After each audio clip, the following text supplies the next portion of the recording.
Hello po, good day. Balito na po yung inyong order for the Nintendo Switch OLED. 1 TB brand new po natin. So yung Switch po ninyo is naka-dual boot na rin po siya. It has yung ating jailbreak mode and legit mode. Currently, ina-access muna natin ngayon yung ating jailbreak mode first.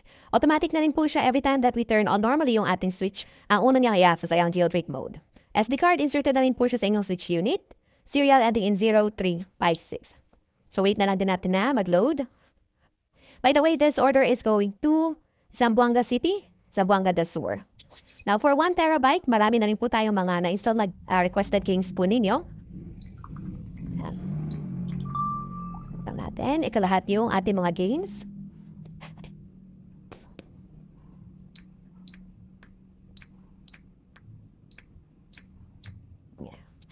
And then, pakita ko lang din because we are currently in our jailbreak mode. If you are going to check po yung inyong serial number, expect na hindi po siya lalabas dito kasi one of our ban prevention is minamask po natin yung serial number natin during jailbreak mode. So, makikita po ninyo na yung serial ninyo is naka 00 po siya. You don't need to worry naman kasi makikita nyo lang yung inyong serial once you've accessed your legit mode.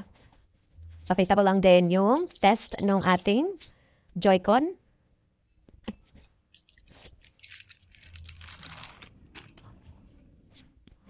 Button test natin.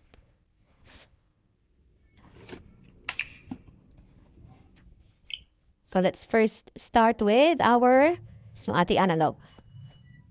Tanggalin ko lang siya. So, paired wirelessly. Yeah. Left Joy-Con analog, no drifting or ghosting. And with our right Joy-Con analog, same thing, no drifting or ghosting. And then with our buttons, ZRZL, RL, plus minus, ABXY, our directional buttons, analog buttons natin, screenshot, SL, SR ng ating left Joy-Con, and SL, SR naman ng ating right Joy-Con, all good. And yung ating touchscreen, plus our home button. Now, sa album folder po natin, andito po ang ating mga homebrew applications. So, turn off lang natin yung switch and access naman natin yung ating second boot, which is our legit mode naman. So, before we turn on po our unit, we just need to wait around 10 to 15 seconds to make sure na rin na yung logic natin sa loob is totally naka-turned off. Ano ko lang siya. So, that's right. Turning on. Then, once you see the logo na lumabas, hold down nyo lang po agad yung ating volume down button. Ayan. Para mapunta naman tayo sa ating Hecate menu selection, and then this time we can choose our legit mode Sysnand. So sa ating legit mode po dito tayo pwede mag-access ng ating eShop, multiplayer online, or if meron po kayo mga physical game cartridges, dito nyo rin po siya pwedeng laruin. Now dahil nasa legit mode naman tayo ngayon, if you're going to check yung inyong album folder, expect na hindi na po ninyo makikita dito yung mga homebrew applications. Rather, pag meron po kayong mga nakasave na photos or screenshots, dito na po siya lalabas.